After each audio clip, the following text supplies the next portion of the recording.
अगर हमारे जैसे महिलाओं के साथ ऐसा शोषण हो तो हम आके यहाँ खड़े होंगे। चाहे आप हमें अर्बन नक्सल बोलिए, आंदोलनजीवी बोलिए, कुछ भी बोलिए, हम आके खड़े होंगे। हमारे देश में तो कोई सेक्सुअल हरासमेंट की विक्टिम बाहर आने को शर्माती है, क्योंकि वो एक काला धब्बा बन जाता है उनके ऊपर हमारी सोसाइटी में। अभी भी हमारी सोसाइटी सेक्सुअल हरासमेंट की विक्टिम को एक गलत नज़र से देखता है। वहाँ ये सारी लड़कियाँ आकर बोल रही है, वो क्यों गलत आरोप लगाएंगे? स्मृति ईरानी तो वोकल है, बोलती रहती है सारे मुद्दे पे, इस मुद्दे पे खामोश क्यों है? क्योंकि उनकी पार्टी के अगेंस्ट वो कुछ नहीं बोलना चाहती। ब्रिजभूषण जो है वो बीजेपी के हैं। अगर जो लोग पार्टी की आइडियोलॉजी देखकर फिर बोलते हैं, फिर उसका मतलब उनको मुद्दों से कोई लेना देना नहीं है। अगर ये कोई जो परपेट्रेटर है जिसके अगेंस्ट आरोप है, वो अगर कांग्रेस का होता तो वो यहाँ के बैठ जाती। उनको जिहादी बोल रहे थे, उनको टेररिस्ट बोल रहे थे।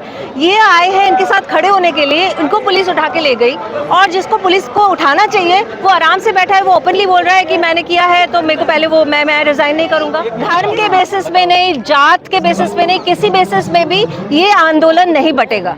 ये आंदोलन बस एक ही मुद्दे पे है, वो है शोषण हुआ है। हाँ, मैं मोनामी बासु हूँ। मैं दिल्ली यूनिवर्सिटी में पढ़ाती हूँ, लड़कियों के कॉलेज में पढ़ाती हूँ, कमला नेहरू कॉलेज में।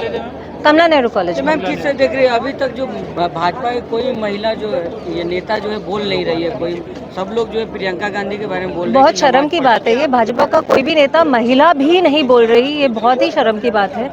और अगर एक ओलंपिक विनर्स, हम तो हताश हैं, हम हैरान हैं कि एक ओलंपिक विनर्स जो है वो देश के लिए इतना बड़ा वो लाए हैं, मेडल लाए हैं, उनके फेवर में भी अगर गवर्नमेंट नहीं बोल रहा है तो हम क्या चीज़ है, हमारे बच्चे क्या चीज़ है? फिर हमारा पूरा जो विश्वास है गवर्नमेंट पे, जुडिशरी पे, वो बिल्कुल टूटता जा रहा है। जितना भी था पहले से भी देख रहे हैं, हाथरस हुआ, उन्नाव हुआ, इतना कुछ हुआ आ रहा है, और अब ये हो रहा है जहाँ पे जो विक्टिम है वो आम आदमी नहीं है, वो बहुत ही इम्पोर्टेंट है सोसाइटी में, वो हमारे लिए मेडल लाए हैं, वो बीजेपी के समर्थक भी हैं, फिर भी उनकी बात नहीं सुनी जा रही है। तो फिर हम क्या है? आरोप निराधार बताए जा रहे हैं, कह रहे हैं कि सियासत कर रहे हैं, राजनीति कर रहे हैं ये लोग मेडल विन के अपने देश में लाए हैं, झंडा उड़ाया उन्होंने, 100 लड़कियां बोल रही है। हमारे देश में तो कोई सेक्सुअल हरासमेंट की विक्टिम बाहर आने को शर्माती है, क्योंकि वो एक काला धब्बा बन जाता है उनके ऊपर हमारी सोसाइटी में। अभी भी हमारी सोसाइटी सेक्सुअल हरासमेंट की विक्टिम को एक गलत नज़र से देखता है। वहाँ ये सारी लड़कियाँ आकर बोल रही है, वो क्यों गलत आरोप लगाएंगी? और वो तो आप अगर उनके प्रीवियस ट्वीट्स को देखें, उनकी पॉलिटिकल पोजीशन को देखें, वो तो हमेशा बीजेपी के साथ ही रहे हैं। वो तो एक परिवार के लोग, बाकी पहलवान मेरे साथ हैं, ये एक परिवार के लोग धरना दे रहे हैं। एक परिवार के लोग हो, दो परिवार के लोग हो, एक लड़की भी हो, एक लड़की भी धरना दे रही हो, उसकी बात क्यों नहीं सुनी जाएगी? यहाँ पे 100 लड़कियाँ बोल रही हैं, मैं तो कहूँगी एक लड़की भी यहाँ बैठी रहती तो उसकी बात सुनी जानी चाहिए थी। मैम स्मृति ईरानी तो वोकल है, बोलती रहती है सारे मुद्दे पे, इस मुद्दे पे खामोश क्यों है? क्योंकि उनकी पार्टी के अगेंस्ट वो कुछ नहीं बोलना चाहती। ब्रिजभूषण जो है वो बीजेपी के हैं। अगर जो लोग पार्टी की आइडियोलॉजी देखकर फिर बोलते हैं, फिर उसका मतलब उनको मुद्दों से कोई लेना देना नहीं है। अगर ये कोई जो परपेट्रेटर है जिसके अगेंस्ट आरोप है, वो अगर कांग्रेस का होता तो वो यहाँ के बैठ जाती। अब बीजेपी की है तो यहाँ नहीं बैठती। तो उनका समझ ही आ रहा है कि उनका फीलिंग अबाउट विमेंस राइट कितना बड़ा है, वो तो हम समझ गए, सबका समझ गए। मुझे लग रहा है गवर्नमेंट बचा रहा है ब्रिजभूषण को। मुझे पता नहीं क्यों बचा रहे हैं, क्योंकि एक 5 साल के बच्चे को भी पूछो तो वो बोलेगा कि ये इसका एक सल्यूशन है, एक दिन के अंदर इसका सल्यूशन निकल सकता है कि जिसके अगेंस्ट कार्रवाई की जाएगी उसको ऑफिस में मत रखिए। जैसे मैं ऑफिसर हूँ, मेरे अगेंस्ट ही कार्रवाई हो रही है और मैं ही ऑफिस में रहूँ तो उस कार्रवाई का क्या फ़ायदा? इसलिए उसको ऑफिस से निकालो, उसको गद्दी से निकालो, एक इंडिपेंडेंट इंक्वायरी करो, उनके अगेंस्ट एफआईआर करो, लड़कियों का बयान लो, कोर्ट केस हो, जैसे होता है कॉन्स्टिट्यूशन के अकॉर्डिंग वैसा हो, बस इतना मांग है। वो तो कह रहे हैं कि मोदी जी और अमित शाह अगर कहते हैं तो इस्तीफा देंगे।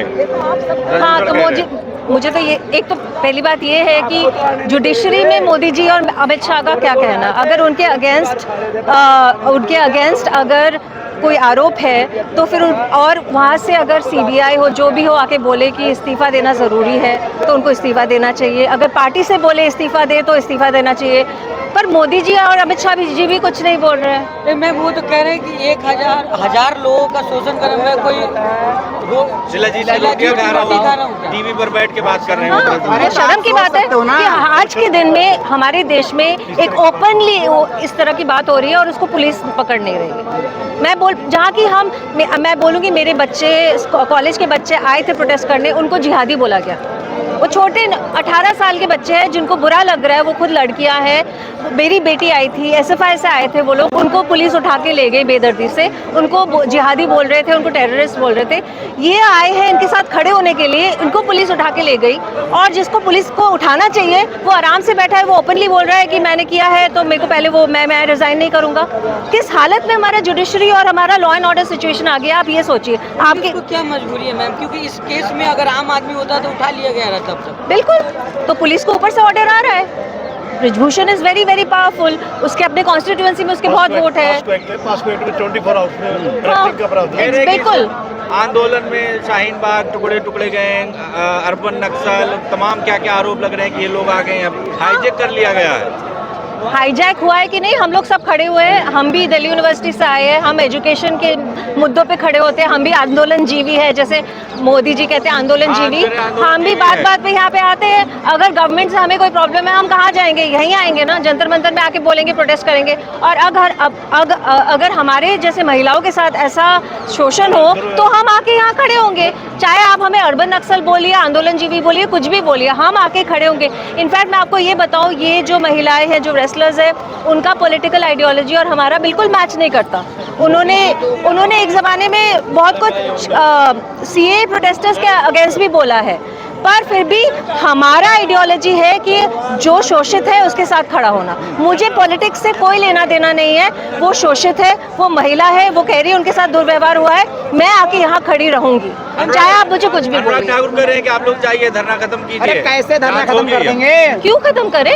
आपने न्याय दिया है, न्याय दीजिए, फिर धरना खत्म करेंगे। उस आदमी को डालिए जेल में, उसके साथ जो होना चाहिए वो हो। जाटों की लड़ाई है, आप लोग कहाँ आ गए? हमेशा तो वो जात पात की बात करते हैं ना, तो हम नहीं करने देंगे। वो कहते रहे जाटो, अर्बन नक्सल, बंगाली, मुस्लिम, कुछ भी बोले, तो हम तो लड़ाई करते रहेंगे।